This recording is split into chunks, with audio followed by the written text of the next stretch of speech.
إيهاب، طمني الأخبار التمرين النهاردة. البعض بيتكلم عن يعني حالة ضيقة شوية عند اللعيبة وعند مستر مانويل بعد الخسارة من الشباب الكويتي الضعيف، يعني ضعنا في الأجواء يا إيهاب. برضه زي ما بقول لك يا كابتن محمد اخبار غريبه اللي احنا دايما بتجيلنا من مصر. يعني المفروض الامارات هنا ان احنا نبعت الاخبار والناس تقول في كذا، انما للاسف الاخبار اللي بتنشر معظمها غريب جدا على حاله الضيقه دي. عايز اقول لك ما فيش حاله ضيقه خالص، يعني الناس متضايقه ان ممكن يكون الاداء ما كانش كويس، انه لسه اول مباراه بعد اكتر من شهر والاحداث الاداء مش كويس. لكن انا عايز اقول لك يعني كلمه عاديه خالص، يعني انت لما يبقى عندك حد مصاب وعامل عمليه وطالع من عنايه مركزه، فلما يبدا يمشي واحده واحده كده بتبقى انت في قمه سعادتك. بالظبط. يعني ما بالك مش لا يمكن هيقوم يجري مره واحده ولا يمكن هيقول يتحرك مره واحده. ما ينفعش بالظبط. فاحنا لازم يعني دايما نتكلم بالعقل ان دي مباراه العقل الحياه بشكل كويس جدا. الجهاز الفني طوى الصفحه خالص وقال احنا لسه قدامنا اكتر من مباراه وديه علشان يبدا يتعافى واحده واحده. وان مانويل جوزيه نفسه قال لهم انسوا نتيجه اللقاء ده خالص، انا عارف وعاذركم واحنا مع بعضينا في مركب واحده. ونفس القصه بدرو قال نفس الكلام، ويمكن الكابتن سيد عبد الحفيظ اتكلم في نفس الكلام، واللعيبه مع نفسها اللعيبه متضايقه ان هم ما ظهروش بشكل اللي هم عايزينه، ولكن في نفس الوقت هم بيوعدوا ان في الفتره الجايه هيأدوا بشكل كويس وان الفتره الجايه هتبقى افضل.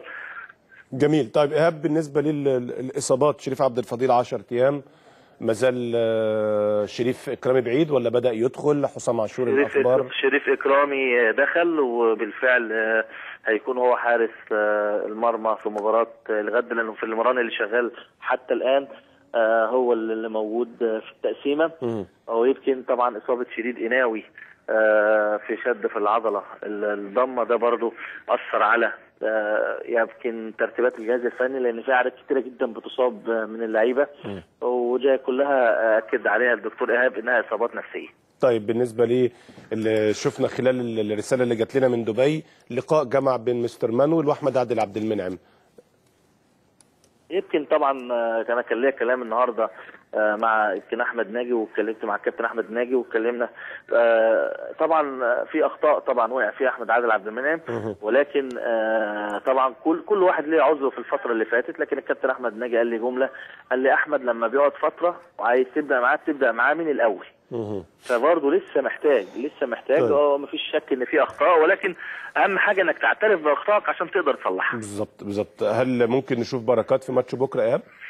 بركات كان بالفعل النهارده بيتمرن وما زال بيتمرن بشكل جدي، ويعني لو ما بداش المباراه هيبقى موجود على مقاعد البدلاء، لكن هتشوفه يا استاذ محمد بشكل مباشر في مباراه الغد. الساعه كام المباراه بكره ان شاء الله يا ايهاب؟ مباراه على ملعب الوصل 8:30 بتوقيت دبي، 6:30 بتوقيت القاهره. هل في اي اخبار جديده ممكن تضيفها لنا بالنسبه لمعسكر دبي؟ يمكن احنا مادين عشان في ناس كتير بتتكلم ان المعسكر فيه مشاكل واقامه والكلام ده، وفي استياء من مستر مانويل جوزيه من تنظيم المعسكر.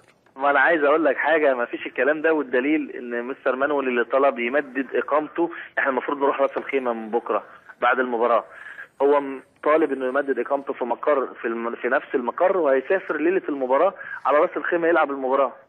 يعني شوف، يعني الامور واضحه جدا وبسيطه جدا، لكن بجد انا مش افهم يعني اخبار كتير جدا بتتكتب عن المعسكر مش مظبوطه خالص، ويا ريتها حتى اجتهادات عاديه. لا ده بتسمع كلام غريب جدا وبتسمع حاجات مش موجوده يعني. تمام. ده لكن مفيش اي جديد تاني يعني.